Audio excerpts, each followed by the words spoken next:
Alright guys, now we're into the problem solving, and these ones can be a little bit tricky, but as long as you've got decent understanding on what we've been working on over the past couple of weeks when it comes to the green unit, then I think you should be in good shape. So it says Atina, because he was one of the soccer players I had last semester, and I was planning on changing it to Muhammad. Don't know if I had any other ones, but anyway, we'll just leave it the way that it is. So I'll read you the scenario. Atina kicks a soccer ball into the air and it lands 60 meters down the pitch. The highest point it ever reaches in its parabolic path is 4 meters. Sketch and label a diagram to represent this situation. Write let statements for your variables. So we know this is going to be a parabola, okay? So we know the ball is going to start, let's say here, and it doesn't matter how you draw it. So I'm just going to do that right there. Drew it farther than I meant to, but that's okay. So not the greatest, but it'll work, right? So we need coordinates for this point right here. So we know this is the origin.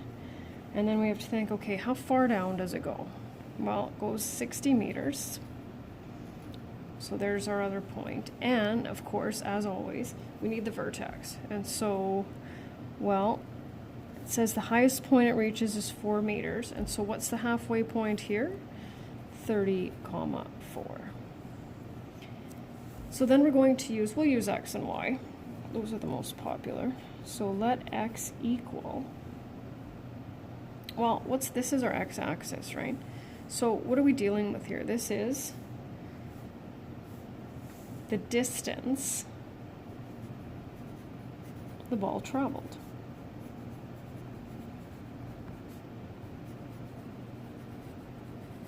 And we always put units where possible, so in meters.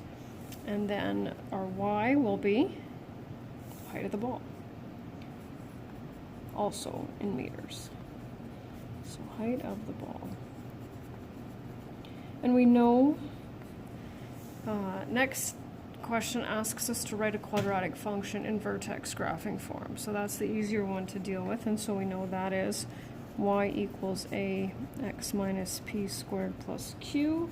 And we need to look at what we know. Of course, we have our vertex here, and we always need that a value. So I'm going to substitute, I'm going to use 60 and 0. So looking for a, x is 60 plus 4.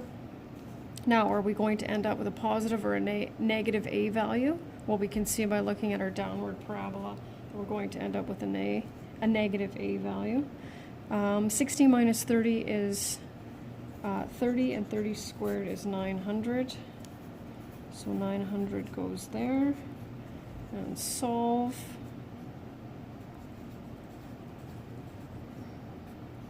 And simplify. So there we go. And now we're ready to write that.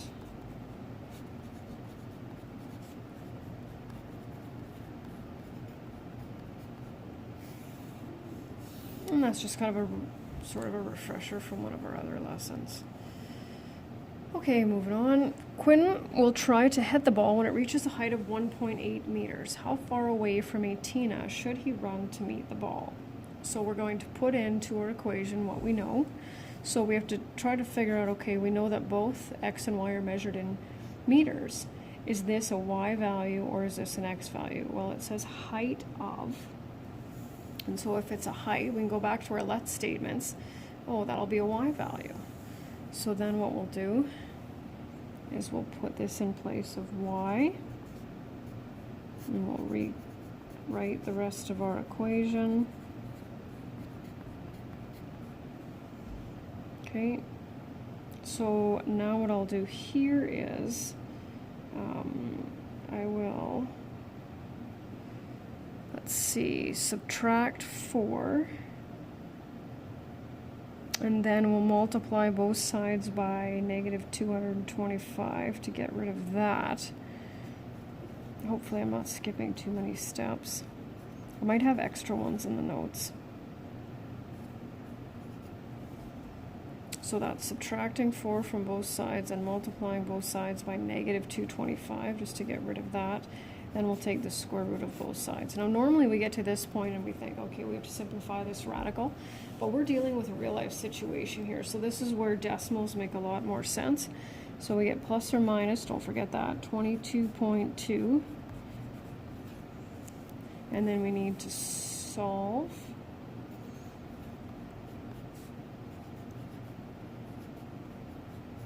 And so unsurprisingly, we have two values, equals x, and so are both valid? And so we have to kind of think, do we want Quinn to run closest or farthest away? Well, we can assume if we want him to score, he should go farther away. So he should run 52.2 meters. Almost finished. When the ball has traveled 40 meters, how high above the ground would it be? So that's giving us an x value, so we need to figure out a y value.